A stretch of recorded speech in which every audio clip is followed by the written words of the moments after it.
Namu ya Bapa, sesuai dengan permohonan dari saudara kami. Tapi biarlah ya Bapa, kami sadar doa-doa kami tidak sempurna, dan kami juga sadar kami tidak terlalu mengetahui apa yang menjadi kebutuhan yang terdalam dari saudara kami. Tapi kami percaya Bapa, Engkau yang Maha Tahu, menyelidiki sampai kedalaman hati dan pikiran kami, yang bahkan sebelum kami panjatkan doa kepada Tuhan pun Tuhan sudah tahu. Bahkan tahu juga masa depan kami. Kiranya Tuhan, Engkau yang menjawab sesuai dengan maksud dan kehendak-Mu bagi kami masing-masing.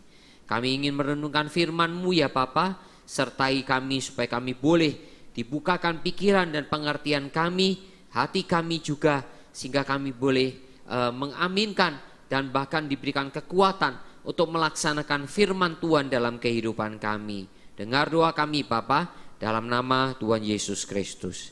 Amin. Kita akan membaca bersama-sama Injil Yohanes pasal 17. Injil Yohanes pasalnya yang ke-17. Kita tidak akan membaca semua, kita hanya membaca beberapa ayat. Injil Yohanes pasal 17 ayatnya yang ketiga ya. Ayat ketiga. Demikian firman Tuhan. Inilah hidup yang kekal itu, yaitu bahwa mereka mengenal Engkau satu-satunya Allah yang benar, dan mengenal Yesus Kristus yang telah Engkau utus. Ayat 5. Ayat 5, oleh sebab itu ya Bapa, permuliakanlah aku padamu sendiri dengan kemuliaan yang kumiliki di hadirat-Mu sebelum dunia ada. Lalu ayat 18 sampai 21. 18 sampai 21, sama seperti Engkau telah mengutus aku ke dalam dunia, demikian pula aku telah mengutus mereka ke dalam dunia. Dan aku menguduskan diriku bagi mereka, supaya mereka pun dikuduskan dalam kebenaran. Dan bukan untuk mereka ini saja aku berdoa, tetapi juga untuk orang-orang yang percaya kepadaku oleh pemberitaan mereka, supaya mereka semua menjadi satu, sama seperti Engkau ya Bapa, di dalam aku dan aku di dalam Engkau, agar mereka juga di dalam kita, supaya dunia percaya bahwa Engkaulah yang telah mengutus aku. Ya. Demikian bacaan firman Tuhan. Berbahagia kita yang merenungkannya dan melakukannya dalam kehidupan kita. Saudara, tema yang diberikan pada renungan malam ini adalah dipersatukan untuk mempersatukan, atau lebih singkat, disatukan untuk menyatukan, begitu ya. Tema yang bagus, saudara. Doa Tuhan Yesus ini memiliki satu inti ya tentang tema ini ya, disatukan untuk menyatukan. Ya, itu betul. Ya, itu betul. Tapi saudara, kalau kita melihat dari apa yang tercatat di dalam Injil-Injil, ternyata Tuhan itu luar biasa sekali memberikan teladan bagi kita. Tuhan Yesus adalah waktu itu sebagai seorang guru, seorang rabi, seorang ya disebut sebagai Tuhan oleh beberapa orang yang suka berdoa. Ya, murid-muridnya saking suka berdoa, langsung murid-muridnya tahu dia kalau berdoa di mana. Ya, karena itu tercatat di Injil Markus. Pagi-pagi benar, karena orang-orang banyak sudah mulai cari Yesus, maka murid-murid langsung, oh ya, pasti dia kebiasaannya di sini. Langsung ke satu tempat, ditemuilah Yesus sedang berdoa. Saudara, karena itu saya pernah mengatakan Tuhan sendiri berdoa. Sebetulnya kalau mau ngomong Tuhan Yesus itu secara kalau kita ketahui, dia kan Tuhan sendiri. Sebetulnya kan tidak perlu doa, ya. Tapi ternyata dia berdoa. Tapi bagi saya pemahaman Tuhan sendiri harusnya tidak perlu berdoa, itu sebetulnya salah pemahaman itu. Karena apa? Karena di dalam Allah Tritunggal, ya Allah Bapa, Allah Anak dan Allah Roh Kudus, ketiganya ini saling berkomunikasi. Saling berkomunikasi. Ya, doa itu kan komunikasi kepada Tuhan, ya. Jadi pada waktu Tuhan Yesus Kristus ada di dunia, ya, bukan hanya pada waktu ya istilahnya dalam kekekalan saling berkomunikasi ketiganya, tapi ketika Tuhan Yesus Kristus diutus ke dunia menjadi manusia, relasi itu terus terjadi sehingga Tuhan juga berdoa. Juga berdoa. Saudara, kita bersyukur di dalam catatan Alkitab khususnya Injil, kita melihat ada beberapa topik-topik tentang doa. Yaitu salah satunya doa Bapa kami, ya, doa Bapa kami. Itu doa yang diajarkan oleh Tuhan Yesus kepada murid-muridnya. Murid-muridnya sampai mengatakan, Tuhan ajar kami berdoa. Gimana berdoa? Ternyata saudara, orang Yahudi itu khususnya para rabi, para guru, itu punya satu kebiasaan. Setiap rabi, setiap guru selalu punya ciri khas. Salah satunya adalah doa. Ya. Jadi rabi siapapun di lingkungan orang Yahudi, kalau mereka punya murid-murid, mereka biasanya mengajarkan doa. Nah, doa itu menjadi ciri khas. Jadi kalau misalnya ada seorang Yahudi ada di sinagoga, ya, rumah sembahyang, lalu dia berdoa, mereka tahu, oh ini guru siapa yang ngajar. Karena punya ciri khas. Nah, akhirnya murid-murid juga pengen dapat, ya, ciri khas doa dari gurunya yang diagung-agungkan, Tuhan Yesus. Akhirnya Tuhan kasih doa Bapa kami, ya. Sudah, harusnya kita bersyukur. Karena itu ada beberapa gereja tertentu doa Bapa kami diucapkan, ya kan? Ya, setelah doa syafaat, seperti engkau mengajar kami berdoa demikian, lalu doa Bapa kami diucapkan. Kelihatannya singkat, ya, singkat. Tapi sebetulnya doa Bapa kami itu kalau mau dikhotbahkan itu panjang, sudah. Panjang karena artinya dalam sekali. Saya percaya murid-murid Tuhan Yesus bukan sekedar kalau doa cuma doa Bapa kami.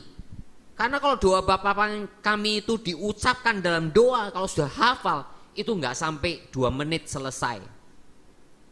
Dan saudara jangan pikir, ini kan doanya Tuhan Yesus, ini pasti manjur. Lalu saudara cuma ngucapin tanpa, karena hafal, ngucapin begitu saja 2 menit selesai. Enggak ada pergumulan.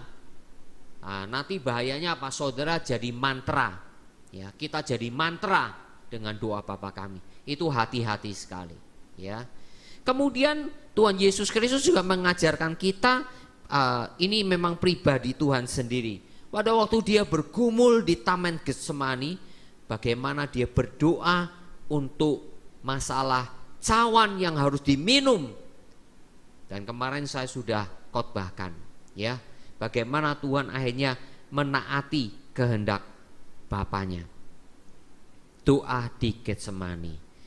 Nah, saudara, yang terakhir adalah doa di Yohanes pasal 17 ini. Boleh dikata ini adalah doa syafaat dari Tuhan Yesus Kristus. Panjang sekali, ya, luar biasa. Dan kok Yohanes yang mencatat, ya? Kok Injil lain tidak mencatat? Ya, Injil yang lain memang tidak mencatat, ya, pasti mereka punya tujuan masing-masing. Sedangkan Yohanes mencatat doa yang panjang ini, ya, kemungkinan karena Yohanes itu sudah kita katakan ya, lebih dekat tanda petik dengan Tuhan, ya, lebih dekat dengan Tuhan, sampai pada waktu di perjamuan kudus dia menyendengkan kepalanya di pundaknya Tuhan Yesus, ya. Apakah karena lebih dekat? Ya, saya memang tidak terlalu tahu, tapi hanya pengertian kita saja. Tapi yang jelas dia kok sampai bisa mencatat doa yang luar biasa ini. Doa yang luar biasa ini yang menunjukkan saudara, peranan Tuhan Yesus sebagai imam besar, perantara Allah dan manusia. Ya, perantara Allah dan manusia. Dan doa yang dicetuskan, yang dituliskan dalam Yohanes 17 ini doa yang luar biasa sekali. Yang pertama, mengenai relasi yang begitu dekat sekali antara Tuhan Yesus dengan Allah Bapa. Jadi hubungan antara Bapa dan anak begitu dekatnya, luar biasa, erat. Karena itu saudara, sebagai orang Kristen, kita sekalian yang percaya kepada Yesus dikatakan diberi kuasa menjadi anak-anak Allah. Nah, Rasul Paulus juga mengajarkan, oleh Roh Kudus kita berseru, ya Aba, ya Bapa. Harusnya orang Kristen itu mau dekat dengan Tuhan. Hatinya itu selalu pengen dekat. Apalagi merasa dirinya betul-betul juga lemah. Dia butuh pertolongan Tuhan, sehingga selalu akan berseru. Ya, Tuhan Yesus mengajarkan di dalam kitab Injil yang termasuk Matius, Markus juga, ya, masuklah ke tempat yang tersembunyi, doalah secara khusus kepada Bapa di surga. Ya, saudara, kalau kita tidak punya hati untuk berdoa, saudara sudah harus menjadi warning bagi kita. Itu berarti ada yang salah dengan kerohanian kita. Ya, ada yang salah dengan kerohanian kita. Kalau kita semakin dekat dengan Tuhan, maka kita akan punya kerinduan untuk selalu dekat dengan Tuhan. Seperti hanya dalam keluarga ya. Kalau suami istri dekat, selalu ingin dekat. Betul kan? Selalu akan kangen. Pasti itu. Ya. Begitu pula orang tua dan anak. Kalau begitu dekat, maka akan kangen pasti. Orang tua akan cari anak, anak juga akan cari orang tua. Ya. Walaupun anaknya sudah besar, karena dekat, selalu ingin juga kontak sama orang tuanya. Ini selalu komunikasi sama orang tuanya. Ya. Kami baru mengalami saudara, ya, anak kami sudah menikah, sudah berkeluarga, ya, seolah-olah sudah punya keluarga sendiri. Tapi beberapa waktu lalu pengen pulang, kangen sama papa mama. Aduh, pada waktu ngomong kangen sama papa mama, hati seneng sekali, seneng sekali. Ya. Saudara yang kasih Tuhan, itu artinya hubungan yang dekat. Ya, saudara, Tuhan kita yang menyelamatkan kita, Tuhan kita itu tahu kita ini betul-betul anak-anaknya enggak. Dan dia senang sekali ingin dekat sama kita. Kayak itu dengan kuasanya dia panggil kita, ingatkan kita. Mungkin memakai saya, mungkin pakai hamba Tuhan si A, si B. Ketika khotbah di mimbar ini, mengingatkan kepada saudara, doa. Mungkin itu suara dari Tuhan untuk kita. Yang males doa. Bisa saja. Tapi kalau selama ini kita jadi budak, ya, artinya tidak mau dengar, tidak punya kerinduan. Nah, saudara harus mulai tanya, saudara betul anak Tuhan atau bukan? Mulai tanya. Ya. Jadi saudara, kedekatan itu luar biasa. Sampai di dalam seorang sarjana Alkitab bernama Joakim Jeremias. Dia sudah menyelidiki banyak naskah-naskah dari rabi-rabi Yahudi. Semua rabi Yahudi tidak pernah mengajarkan menyebut Tuhan itu Bapa. Tidak pernah. Hanya Yesus yang mengajarkan. Ini sudah dibandingkan, dia sudah melihat banyak buku-buku, catatan-catatan dari rabi-rabi Yahudi. Ternyata tidak ada yang seperti Yesus. Berarti ini unik. Ini unik yang tercatat di dalam Alkitab. Baik Injil Matius, Injil Markus, Injil Lukas, Injil Yohanes. Bahkan Rasul Paulus juga mencatat, oleh Roh Kudus kita berseru, ya Aba, ya Bapa. Ya. Jadi saudara, kita harus bersyukur, ya.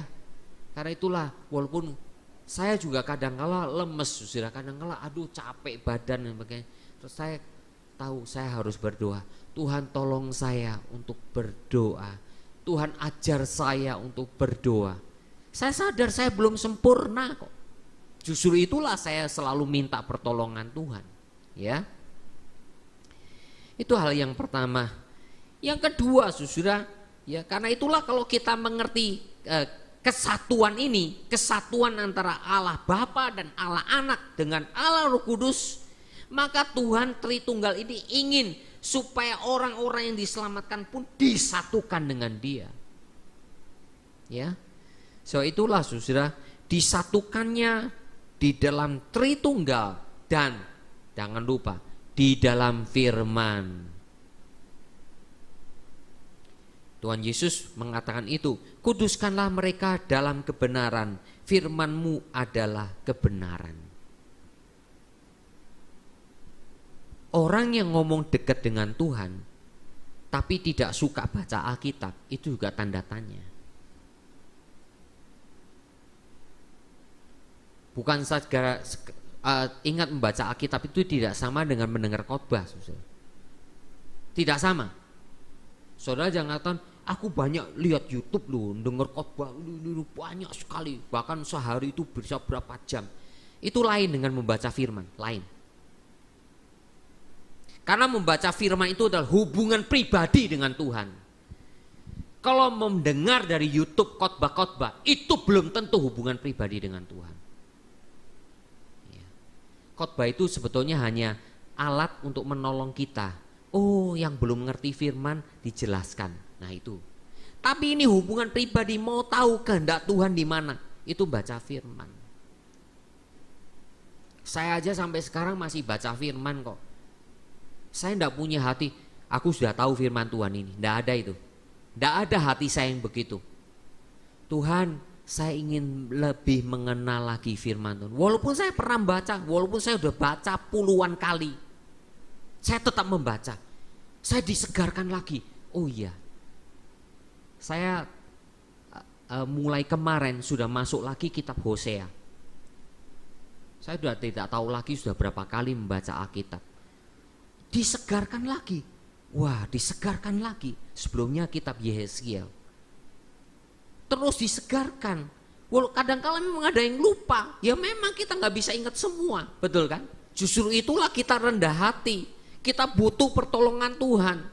Ya. Jadi saudara, kalau sudah dekat dengan Tuhan, di dalam doa kita, otomatis juga kita ingin mendengarkan apa yang Tuhan mau bicara sama kita lewat firman Tuhan. Saudara jangan berpikir lewat doa saja nggak usah firman. Hati-hati. Doa kita pun dipimpin oleh firman. Kita tahu bagaimana berdoa dengan benar. Itu lewat firman, pengertian firman. Karena kalau tanpa firman, hati-hati. Doa kita bisa ditunggangin oleh kuasa gelap. Dan doa kita bisa jadi mantra-mantra tertentu. Hati-hati itu. Bahkan doa kita seringkali kita ini kan egois, ya kan? Kita inginkan yang kita mau. Tapi kita tidak pernah memikirkan apa yang Tuhan mau atas kita.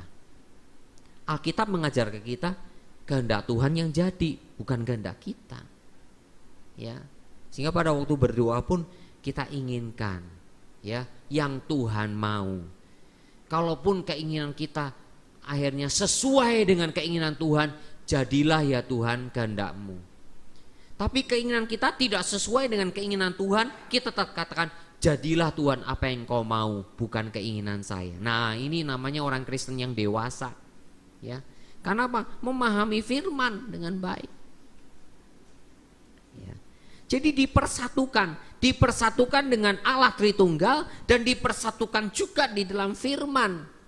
Dan akhirnya doa dari Tuhan Yesus ini luar biasa sekali ya. Tuhan Yesus juga berdoa untuk mereka yang akan diselamatkan oleh pemberitaan mereka, para rasul. Berarti apa? Tuhan Yesus juga berdoa untuk orang-orang yang akan datang, yang akan diselamatkan. Orang Kristen yang mengabarkan Injil, ataupun orang Kristen yang mendoakan keluarganya, orang Kristen yang mendoakan sanak saudaranya dengan tekun, karena percaya kalau Tuhan berkenan pasti akan diselamatkan orang-orang yang kita doakan. Saya senang sekali tadi ada permohonan mendoakan si A, si B, keluarganya untuk percaya kepada Tuhan. Saya senang sekali, ya. Coba saudara, kalau seluruh jemaat kita begitu, ada keluarganya yang belum percaya, terus didoakan tanpa henti, terus didoakan. Percayalah, suatu kali Tuhan akan bukakan kesempatan bagi mereka. Ya.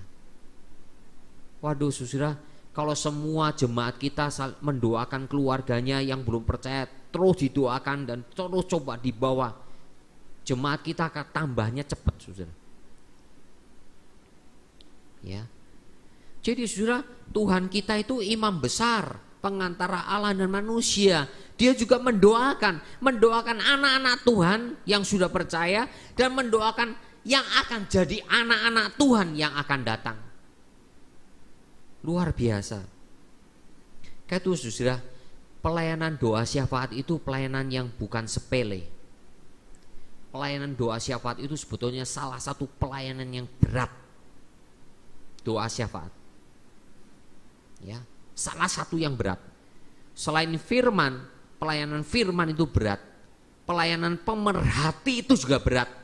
Juga pelayanan doa syafaat itu juga berat. Ini tiga ini berat semua. Ya. Maaf saudara, bukan berarti pelayanan yang lain itu nggak berat ya, bukan. Tapi kenapa saya ngomong berat? Oleh karena itu menyangkut peperangan rohani. Peperangan rohani. Ya, pelayanan doa syafaat.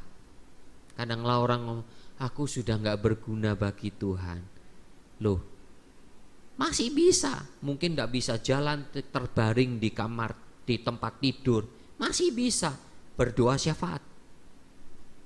Karena itu berapa kali saya membesuk, aduh saya seolah-olah sudah moyong ya, nggak berguna lagi. Nggak su, masih bisa berguna. Mau nggak menjadi pendoa syafaat? Suatu hari saudara, ada seorang petani di Inggris datang kepada pendetanya, ya. Dia orang yang sederhana, tapi dia orang yang saleh, ya. Sebab dia semangatnya sangat berapi-api untuk Tuhan, melayani Tuhan. Lalu dia tanya sama pendetanya, Pak Pendeta, gimana ya saya bisa melayani apa ya, supaya saya bisa betul-betul berbagian dalam pelayanan. Ya, memang saya tidak bisa berkhotbah, saya tidak bisa menginjili, saya tidak bisa menyanyi. Dia sederhana, seolah-olah dia juga tidak bisa menyambut tamu. Akhirnya pendeta ini terus merenungkan, memikirkan, oh gini, saudaraku, kamu punya bolpen, kamu punya buku, punya. Oke, dalam kesederhananya ini pendeta ini menyarankan dia, kalau begitu nanti di rumah buku kamu itu dibagi 3. Kasih penggaris, bagi 3 kolom.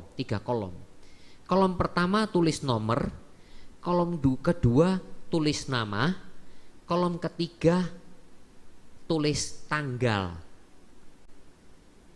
Tanggal didoakan dan tanggal bertobat. Ya. Nah, mulai sekarang kamu coba ingat siapa yang kamu mau doakan. Tulis nomor 1 namanya siapa, Michael misalnya, tulis. Sudah doakan mulai kapan? Doakan terus. Kapan dia bertobat? Tulis tanggal kapan dia bertobat.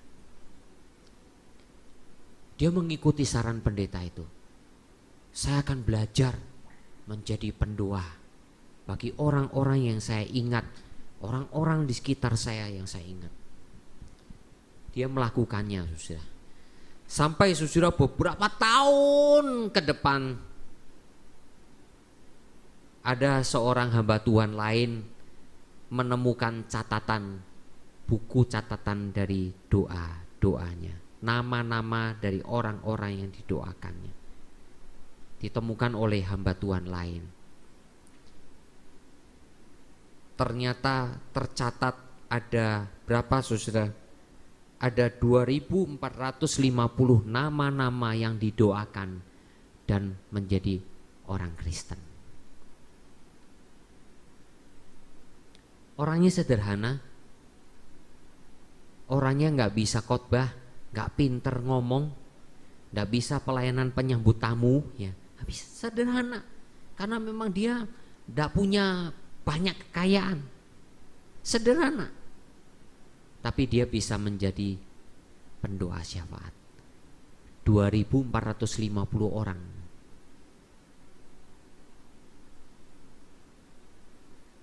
Melebihi jemaatnya Greenfield.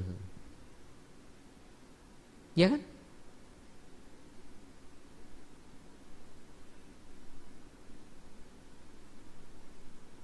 Memang kalau sebelum Covid jemaat Greenfield hampir segitu sih. Ya, 2300, 2400-an. Tapi ini hanya oleh satu orang lewat doa syafaat dia. Saudara jangan menganggap bahwa doa syafaat itu pelayanan sepele, tidak. Itu peperangan rohani. Bagaimana kesungguhan hatinya memperhatikan orang-orang yang didoakan terus menerus, satu demi satu, sampai akhirnya orangnya bertobat. Kita sudah doakan enggak anggota keluarga kita yang belum bertobat? Doanya dengan setia. Doanya betul-betul dengan segenap hati. Doanya betul-betul sambil menangis, memohon pertolongan Tuhan, memohon akan anugerah Tuhan. Saya percaya Bapak ini telah melakukan itu semua, sehingga sampai Tuhan pakai walaupun orang sederhana. Saudara, karena itulah nanti ketika di surga kita semua akan kaget. Memang saya sendiri juga pasti akan kaget, ya. Karena kita menilai si A, si B menurut apa yang kita lihat dari mata kita, ya, yang kelihatan. Tapi nanti di surga akan dibukakan semua apa yang Tuhan lihat dari kedalaman hati kita semua. Itu semua akan menjadi real, yang nyata. Mungkin ada orang yang sudah puluhan tahun jadi Kristen, tapi ternyata kerdil apa? Kerdil kerohaniannya. Sehingga Tuhan kasih nilai tertentu kepada dia. Mungkin aja dia hamba Tuhan, mungkin saja dia majelis gereja, mungkin saja dia guru sekolah minggu, tapi ternyata imannya kerdil. Walaupun puluhan tahun ikut Tuhan.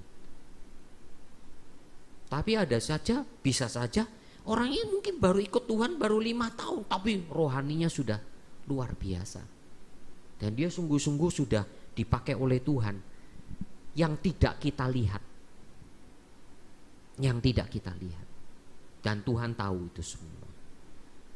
Kata saudara, saya tidak bangga. Saya pendeta, saya khotbah, seolah-olah menyampaikan firman, saya tidak bangga. Saya tidak bangga. Karena saya tahu Tuhan melihat seluruh sampai kedalaman hati saya seperti apa. Ya, karena itulah saudara yang kasih oleh Tuhan, disatukan untuk menyatukan. Nah, orang kalau sudah betul-betul disatukan oleh Tuhan, selalu akan berusaha untuk bersatu bersama-sama. Ya, karena apa? Dasarnya Tuhan, sumbernya Tuhan. Satu. Itu kalau orang yang memecah belah, orang yang selalu maunya apa? Nyerang orang lain, orang yang selalu nganggap orang lain salah.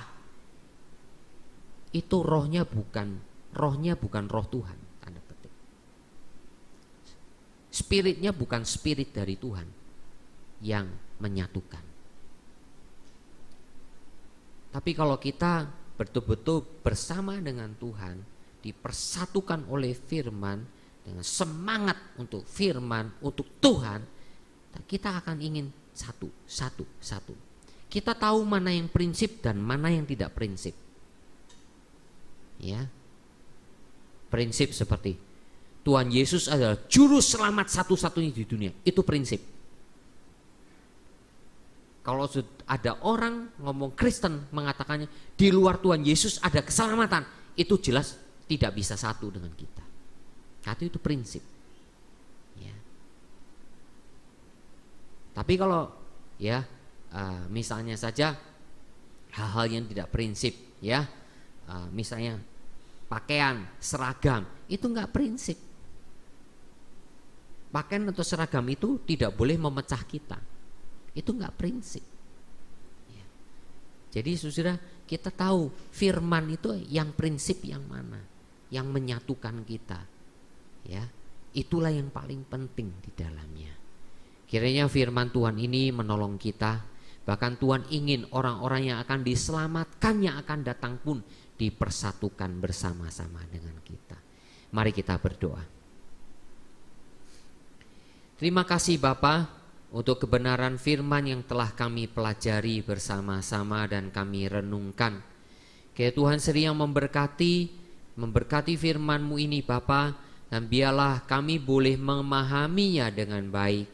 Apakah kami selama ini ya Bapa telah dipanggil oleh Tuhan dan ditarik oleh Tuhan untuk semakin menyatu dengan Tuhan. Dan kami telah dituntun juga oleh firman Tuhan yang sejati. Dengan perenungan pembacaan firman Tuhan dalam hidup kami hari lepas hari. Karena itulah yang juga akan semakin mengikat kami kepada Tuhan. Juga dengan orang-orang seiman, orang-orang yang bersama-sama mengaku Yesus adalah Tuhan, yang mengakui Alkitab adalah firman Tuhan. Ya Bapa, yang terus diberitakan oleh hamba-hamba-Mu di mimbar-mimbar, di gereja-gereja, dalam pemberitaan Injil, sehingga kami boleh menjadi bagian di dalamnya. Termasuk juga ketika kami mengajak orang-orang lain, bahkan juga dalam keluarga kami untuk percaya kepada Tuhan, kami akan terus dipersatukan karena kami akan juga mempersatukan. Terima kasih ya Bapa, Kau berkati apa yang setelah kami pelajari, apa yang telah kami renungkan pada malam hari ini. Kami akan pulang, berpisah, Tuhan sertai perjalanan kami pulang, dan esok hari terakhir dalam doa puasa kami, berikan kepada kami kekuatan, berikan kepada kami semangat, berikan kepada kami kerinduan untuk berdoa puasa bersama ya Bapa, dan kami boleh datang kembali ke gereja merenungkan kebenaran firman-Mu kembali. Terima kasih ya Bapa, dengar doa kami dalam nama Tuhan Yesus Kristus. Amin. Silakan saat teduh doa puasa selesai.